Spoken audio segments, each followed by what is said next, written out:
Donc, on essaye de comprendre ensemble c'est quoi des éclipses solaires.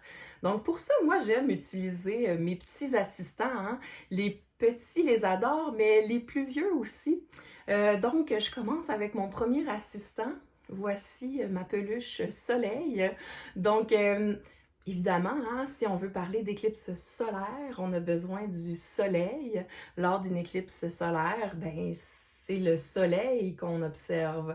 Donc, bon, on a besoin du soleil, mais c'est pas le seul assistant dont j'ai besoin. J'ai aussi besoin de ma petite peluche Terre, donc la planète Terre, hein? Bon, c'est notre planète, c'est là où on se trouve, et c'est donc de la Terre qu'on va observer les éclipses solaires. Et il me manque un joueur important, donc on a besoin comme de 3 astres pour qu'il y ait une éclipse solaire. Donc Soleil, Terre et... Oui, hein, peut-être que tu l'avais deviné, peut-être que vous l'aviez deviné. La Lune, donc le satellite naturel de la Terre. Satellite naturel, Lune, hein, c'est des synonymes. Donc ça veut dire que la Lune est toujours en orbite, donc ça veut dire qu'elle tourne autour de la Terre.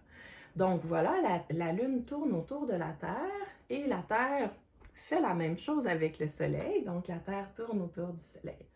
Donc, pendant une éclipse solaire, ce qui se passe, là, je vais manquer de main, donc je vais vous confier ma terre. Donc, je la mets juste là avec vous. Ce qui se passe, c'est que quelque chose vient éclipser le Soleil. Donc, évidemment, hein, la Lune est toute proche de vous, qui êtes devenu la Terre. Et ce qui va arriver, c'est qu'à certains moments particuliers, la Lune va venir cacher comme ça, soit une partie du Soleil ou soit tout le Soleil.